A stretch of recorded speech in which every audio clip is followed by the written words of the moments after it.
ကိုကားလေးဒါမှမဟုတ်ကိုဆိုင်ကလေးနဲ့ကဘာပတ်မဲ့ဆိုတဲ့စိတ်ကူးမျိုးကျမတို့ထံကတော်တော်များများစိတ်ကူးရင်ဖူးကြမှာပါနော်ဟုတ်ကဲ့ဗျာစိတ်ကူးရင်ဖူးကြမှာပါဒါပေမဲ့အဲ့စိတ်ကူးကိုတကယ်အကောင့်အထည်ဖော်ဖို့ကြတော့ဘယ်ကဆောက်ရမှမသိဘူးဖြစ်တတ်တယ်ဒီနေ့တော့အဲ့ဒီအိမ်မက်ကိုလက်တွေ့ဖြစ်အောင်လာစေနိုင်မဲ့အချက်လက်ရင်းမြစ်နှစ်ခုကိုအတူတူလေ့လာကြည့်ကြရအောင်ကောင်းတယ်ဗျာတခုကတော့ယင်းတဲ့အတွက်နိုင်ငံတကာနယ်စပ်ဖြတ်ကျော်ခွင့်ပေးတဲ့ Carnet de Passages and Douanes ဆိုတဲ့တရားဝင်စာရွက်စာတမ်းကြောင်းပါနောက်တစ်ခုကတော့အဲ့ဒီစာရွက်စာတမ်းကိုတွန်းပြီးကပပတ်နေရဲ့ဆိုင်ကယ်ခီးထွား Itchy Boots ရဲ့အတွေ့အကြုံတွေပေါ့လေဟုတ်ပါတယ်ဒီနေ့ဆွေးနွေးမှုကိုဒီလိုမြင်ကြည့်လို့ရတယ်ဗျာ CBD လို့ခေါ်တဲ့ခါနဲ့စာရွက်စာတမ်းကအုတ်ချုပ်ရေးဆိုင်ရာတော့ချက်ပေါ့ how to manual လို့မျိုးလမ်းညွှန်ချက်စာအုပ်လို့ပေါ့ဟုတ်တယ်ဗျာ Itchy Boots ကတော့အဲ့ဒီတော့ချက်ကဘယ်လိုတကားမျိုးတွေကိုခွင့်ပေးနိုင်တယ်လဲဆိုတာကိုပြနေတဲ့လူတယောက်ရဲ့တကယ်လက်တွေ့ဇလန်းပါပဲတစ်ခုကစီမင်းနောက်တစ်ခုကအဲ့စီမင်းနဲ့မှရှင်တန်နေတဲ့စွန်းစားကန်းပေါ့လေအဲ့ဒီတော့ချက်ဆိုတဲ့စကားလုံးကိုသဘောကျတယ်ရှင်တကယ်ပဲအချက်လက်တွေထဲမှာသူ့ကိုကားတော့နိုင်ငံကူးလက်မလို့တော့တင်စားထားတာဆိုတော့လေဟုတ်တယ်ဗျာတင်စားကြတယ်သူ့ရဲ့အဓိကလူဆောင်ချက်ကတကယ်တမ်းမှာဘာဖြစ်မလဲရှင်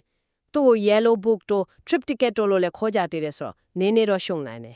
အဓိကအဖြစ်ကသူကနိုင်ငံတကာအကောက်ခွန်ကြီးညာလာခုပဲသူမှအဓိကလို့ဆောင်ချက်နှစ်ခုရှိတယ်ဗျာပထမတစ်ခုကတော့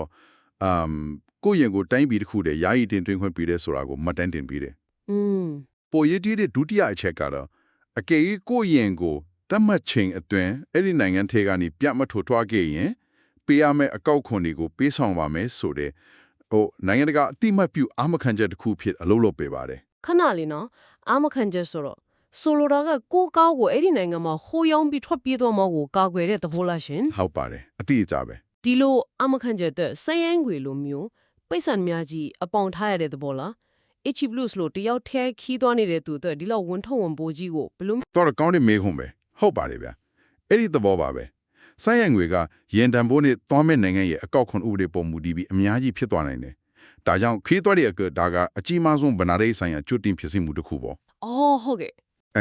ဒီစာရေးစာတမ်းကိုတရားဝင် AITFIN လို့ခေါ်တယ်နိုင်ငံတကာမော်တော်ယာဉ်အဖွဲ့အစည်းတွေကနေပဲရှော့ရတာသူတို့ကတည်းကနိုင်ငံပေါင်း124နိုင်ငံမှာတရားဝင်ထုတ်ပေးနိုင်တာပါတရားဝင်အသင်းကူဆက်သွယ်ရှော့လွာဖြေးပြီးတာနဲ့ချန်နာကူသူတို့ကလမ်းညွှန်ပေးသွားမှာပါကဲဒါဆိုရင်တရားဝင်ဖြစ်ပြီးနည်းနည်းခေါင်းရှုပ်ဆရာကောင်းတဲ့စာရွက်စာတမ်းအကြောင်းကနေဒီအိမ်မက်ကူတကယ်အသက်သွင်းနေတဲ့သူတယောက်အကြောင်းကိုကြည့်လိုက်ရအောင် Itchy Boots ပေါ့ဟုတ်ကဲ့သူကမတူညီတဲ့ဆိုင်ကယ်တွေနဲ့ကဘာတွန်းနိုင်ကီလိုမီတာ10ခုလက်တီကျော်ခီးနေခဲ့ပြီးတဲ့ဝေါသူဆိုင်ကယ်တွေကို Frankie Alaska Basonti ဆိုပြီးနာမည်ပေးထားတာကချစ်စရာလေးနော်ဟုတ်တယ်ဗျဒါကဒီခီးဟာသူ့အတွက်ဖယ်ရုံခီးစဉ်တစ်ခုမဟုတ်ပဲဘဝရဲ့အရေးကြီးတဲ့အစိတ်ပိုင်းတစ်ခုမိသားစုဝင်လို့ဖြစ်နေတာကိုပြနေသလိုပဲအဲ့ဒါကစိတ်ဝင်စားဖို့အကောင်းဆုံးအချက်ပဲ CBD website မှာကိုက Overlander လို့ခေါ်တဲ့ကဘာလက်ခီးသွားတဲ့အကြောင်းဖော်ပြထားတယ်လေ Itchy Boots ကအဲ့ဒီလိုကဘာပတ်စွန်းစားသွားလာသူတယောက်ရဲ့ပုံရိပ်ကိုအပြည့်အဝဖော်ဆောင်နေတာသူ့ website ကိုကြည့်ရင်ဒါကဝါသနာအစစ်မဟုတ်တော့လို့ဆိုတာရှင်းရှင်းလင်းလင်းမြင်ရတယ်ဆိုတော့လေ CBD ကခီးသွားဖို့တကားဖွင့်ပေးတယ်ဒါမဲ့ YouTube Instagram နဲ့သူရောင်းတဲ့ online သင်တန်းတွေကအဲ့ခီးကိုဆက်သွားနိုင်အောင်စီဖြစ်ပေးနေတာပေါ့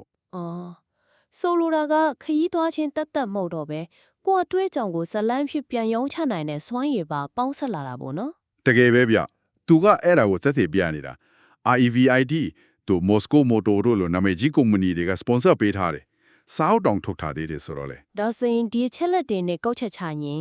်ဒီလိုကဘာပတ်ခရီးသွားခြင်းနဲ့စိတ်ကူးရှိသူတွေအတွက်ရှင်းလင်းတဲ့လမ်းနှစ်ခုကိုတွေ့ရတယ်လို့ပဲနော်တစ်ဖက်မှာ CBD လိုမျိုးရှောင်လွှဲလို့မရတဲ့တရားဝင်စာရွက်စာတမ်းတွေအတွက်ရှင်းလင်းတဲ့လမ်းကြောင်းရှိနေတယ်ဟုတ်တယ်နောက်တစ်ဖက်မှာကျတော့ Itchy Boots ရဲ့ဥပမာကဒီစိတ်ကူးအိမ်မက်ဟာလက်တွေ့မဖြစ်နိုင်တယ်ဆိုတာကိုသက်သေပြနေတာပေါ့ဒါပေမဲ့စနစ်တကျဂျိုဒန်ပြင်ဆင်မှုမန်ကန်ပစ္စည်းကိရိယာတွေအပြင်ကိုခရီးရှေကိုရေရှည်တည်တံ့အောင်ထောက်ပံ့နိုင်မဲ့ Kit Me စီးပွားရေးနီလန်းတွေကိုပါအသုံးပြုဖို့လိုအပ်လာပြီဆိုတာကိုမိမောင်းထိုးပြနေတာပေါ့ဗျာဟုတ်ကဲ့ဒီနေ့တော့ကဘာပတ်ခရီးသွားခြင်းရဲ့တရားဝင်တော့ချက်ဖြစ်တဲ့ Carnet de Passages နဲ့အဲ့ဒီတော့ချက်ကိုအသုံးပြုပြီးကိုပိုင်အမတ်တန်စိတ်တစ်ခုတိဆောက်နေတဲ့စွန်းစားခရီးသွားတူအကြောင်းကိုလေ့လာခဲ့ကြတာပေါ့နော်ဟုတ်ကဲ့ဒါကစဉ်းစားစရာလေးတစ်ခုခြံထားခဲ့တယ်ဗျာဘာများလဲရှင် Digital Kit ကြီးမှာလေ အဝေးကနေအလုံးလုံးရင်ခရီးသွားလာမှုတွေပိုပြီးဖြစ်နိုင်လာတာနဲ့အမျှတကယ်အကြီးမားဆုံးစင်ခေါ်မှုကနေဆက်ဖြတ်ကျော်ဖို့ဟုတ်ပါအောင်မလား စိတ်ဝင်စားစရာပဲ နေဆက်တစ်ခုနဲ့တစ်ခုကြားကခရီးလမ်းမှာ